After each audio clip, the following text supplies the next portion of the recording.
Welcome to Not a Great Whisperer podcast. This is usually your host, Katy Ray. That's right. But our host today is Chris Ray, my other half, me being the better half. But I'm going to let him take the floor. I mean, it's his day. He doesn't want to be the guest host. He wants to be the host. That's right. Well, I'll start off by saying you're welcome, Katy. Okay. Thank you. You're welcome for me taking on this task today.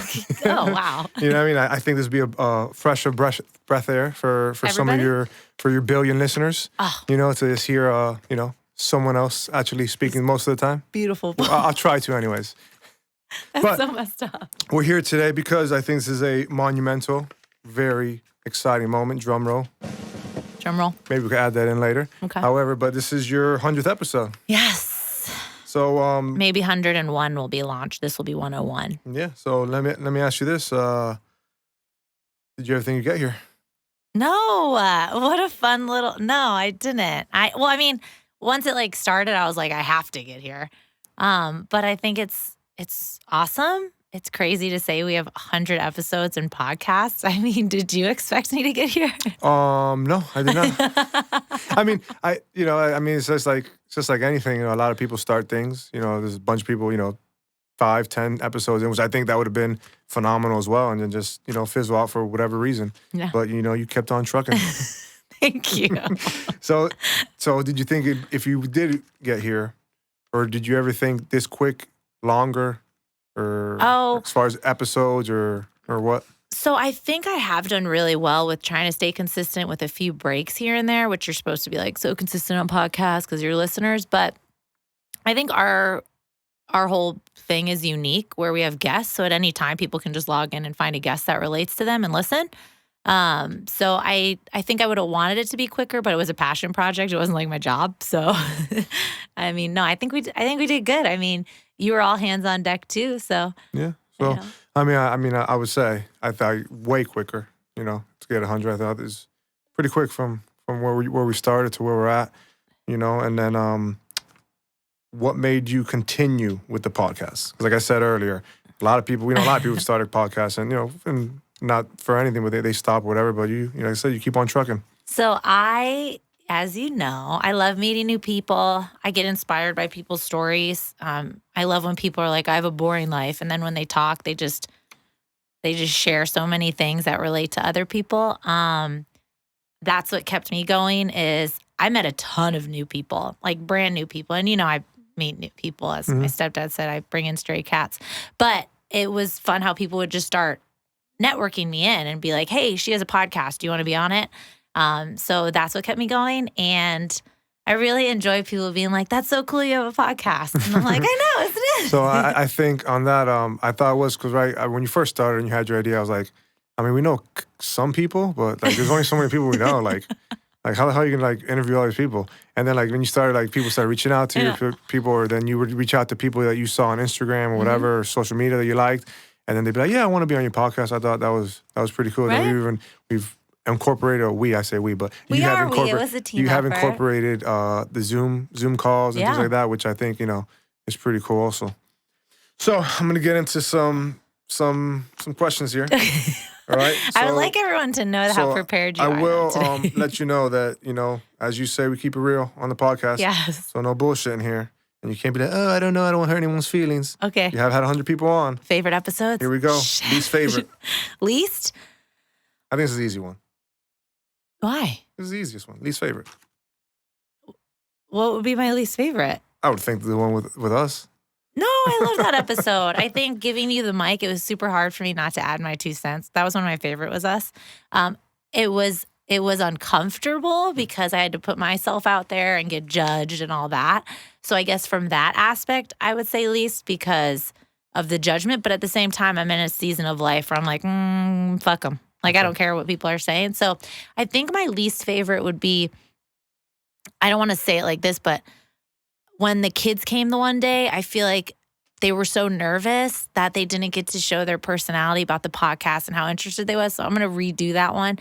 And it's not like my least favorite, but I know that I know that Jaden and Juliana both want to come back because that's super nervous to have a Yeah. microphone. They're 5 Yeah, and they and were 7. younger. I think as they get older, they'll be able to do more. I think it's fun. And it's not Okay. least favorite, but I wish I kind of had them separated and we picked a different day to do it. Best all around. Best all around episode? Yeah. Oh gosh. I'd have to say there's definitely a few of my favorites. I had the styled by Salt Loft Abeba, and she was really powerful. Like her story, I first met her on, and that was her first story. I think me getting interviewed by Kat about our story was powerful, and I think your parenting expectation one was probably my favorite because of so many gems that we had in there, just about kids and really showing the world that like everything we were taught can be changed, like break the cycle. And you really showed that with like your kids don't have to play like be in sports. You don't have to do this. Like you can just still have an all around fun time being a parent without expectations. And then just I had so many cool ones I had authored. I mean, shit, I can't pick it all around. Okay. You're being I'm very sorry. politically correct, whatever. Funniest. Oh man. Oh gosh. Funny. I mean, Parents' Expectations was pretty funny, but gosh, I do like the pregnant series that you did. The pregnancy series. Oh, with Marissa. Marissa, everyone. Yeah, Maggie, Amanda and Maggie. That was pretty funny. That was pretty funny. The pregnancy series was funny. Just talking about like things we didn't realize during pregnancy. And then, yeah, I think. Oh, the brotherly love one, Austin and Reno. Yeah, I was together, yes, they are were. so funny. Reno is one of my favorites. So yeah, that was super funny. They're They're so funny together. Okay, that's good. Saddest. Oh gosh, it's powerful. I would say instead of saddest is two of them, which is about child loss. When I had Michelle and Leah talk about Jude losing him at 20 weeks, and having their rainbow baby, and then. Well, they were pregnant at the time, so they now have their rainbow baby, Levi. But and then, of course, my cousins Brittany and Polly talking about Hazel, losing Hazel and where they are and how strong they were together. So sad, but super powerful. And then another sad one would be just talking about people's stories. So I guess I can't really pinpoint. There's just like certain parts in people's stories that break my heart, but then you see like the triumph. So okay. Most interesting episode. Oh gosh, I had a couple really cool ones. So I have John Dengler from Well Built Bikes. Super interesting how he got into cool. Working with the homeless in the community and starting the Earn a Bike program. Another interesting one. I'm going into nonprofits, but Natasha from Redefining Refuge. It was just all the things that she had learned, the conferences she had been to. Just so many things that we don't realize is happening behind the scenes to help human sex trafficking. And then other interesting ones, gosh, it's really cool to think back on all of them. I feel like all of them were interesting because everybody always like cool shares something I never knew about them, or if I didn't know them, everything was new. But yeah, I mean, there's a lot. I mean, I love it. Got you hype. Got me hype after? In a good way. Gosh. Like good, like I need to live my dreams, right? Like hype, like angry hype, or like we're getting there. Hype, good. Hype. Okay. Okay. There was one, Raquel. She was a coach. She's from Texas, and first time meeting her, one of my friends set it up from a PR agency, and she really just like everything she was doing got me super hype and excited. And her whole thing is success is complicated. She works with executives to really live out, but she also was going to school, and she's a mom, and she left being VP of HR. Like she just had this badass story, but she also was going to school because she wanted to learn the mental health aspect to be an even better coach. And I was like, shit, you can do anything at any time, wherever. She also hooked us up with some real sweet cool swag. She really did. What? Juliana still uses that. I love some faux free. So now, what got you hype in a bad way, like you want to commit a murder? Oh, gosh, again, it goes into like children's stories, and just like people not helping others. So I'll bring up Natasha again, like just hearing the kids' stories and what parents have done to their children. that makes me want to go out and but that's not how you make change. It's just how you help yourself out. It's selfishly. And also just when we talked about Kevin's story about being in foster care, it made me super intense.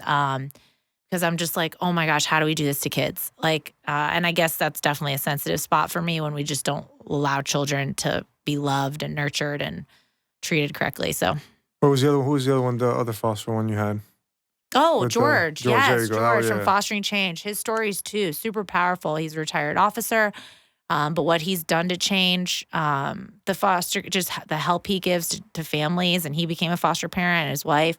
That's inspiring, and so it gets me hype, but also like, wow, you can do positive change without the violence. So, what are we gonna see in the next 100 episodes? I think just a bunch of awesome people again. I think something I want to do is really just get to know people more, expand my network, have more structured topics so that we're hitting a few points so that people can really gather more information and some stuff they can utilize in their everyday life. We do a lot of what gets you through the day and things like that, but it's going to be a little bit more structured. But that's it. I'm still going to do what I'm doing. Ordinary people living extraordinary lives. Okay. I think one of the coolest things is the network and we got to have a party, right? We got to have a big party. Celebrate everybody, but I mean, this is it. I mean, just keep going, right? That's right. So I would say I'm done with my questions. Oh, are you? I'm done. Do I take over now? No, you don't. So I would say from my perspective, I would say I'm very proud of you. I know your kids are as well. You know what I mean? And just to see where you're at with doing this podcast and everything, like I said, I didn't think it would be 100 in, but I know we're all proud of you in the Ray household. Oh my gosh, thank you. I'm gonna reverse it. What do you said you didn't expect me to get to 100 episodes. Do I do things where I quit? Well, do no, I start and quit? But it's not like it's just life happens. And that's with anything. You know what I mean? It's like, but I mean, people all the time, hey, I'm gonna do this, and they go, and you find out, hey, that's not my passion. I don't want to do that anymore. And then you start doing something else. It's okay. But I think too, you never gave me pushback on it. I'd be like, hey, I have a podcast day where I'm doing recording. You're like, okay, who's your guest? It was never like, man, I got a whole day to keep these kids entertained. I get a dad badge. Okay, there's no dad badge. Father of the year, baby. Wait, where is my mom badge? Father of the year. Okay, I forget. Everybody, when you leave the kids home with your spouse, they get a trophy when you come home. But I don't. I never got a trophy. So how did you feel at first, though? I mean, you got to spend money on stuff and you gotta put time into things. But at first, were you like, is this bitch crazy? No, because at the end of the day, I have my hobbies, right? I play golf often. Oh my. I mean, that spends money. I'm just saying, if you really like it and you want to do it, I mean, anything you want to do, I mean, for the most part, it's going to be free, so it's going to spend money. Where do you think I should go with it the next 100 episodes? Just keep on doing what you're doing. Keep on trucking. Keep on trucking as long as you're having fun. I know you've had a lot of fun. I feel like you've become more comfortable with the mic, right? Yeah, a little bit. Yeah, he still doesn't like it. So were you nervous about collecting all these questions today? No, I was not. Did you Google anything? No. Ask what questions to give the host of it? Absolutely not. All right. Well, I mean, ordinary people living extraordinary lives, right? That's right. Just what we're doing. Not a Great Whisperer podcast. www.katyray.com, @therealcray.com. You can't find me. @therealcray on Instagram. K-Ray. Chris does not have social again. You will not see him. This was like a short and pretty fun episode. Yeah. But I want to give a shout out to all my guests that have been on, right? Yeah, I do. Because me as well. Everyone. For putting up with you for 20 or 30 minutes. That's kind of messed up. That's definitely fucking messed up. But no, but for real, 100 episodes, all my guests. I mean, I could really say all the guest names. That's how much fun I had with them. Thanks for doing this today. I appreciate you. Cool. And on to the next 100. Bye. Bye.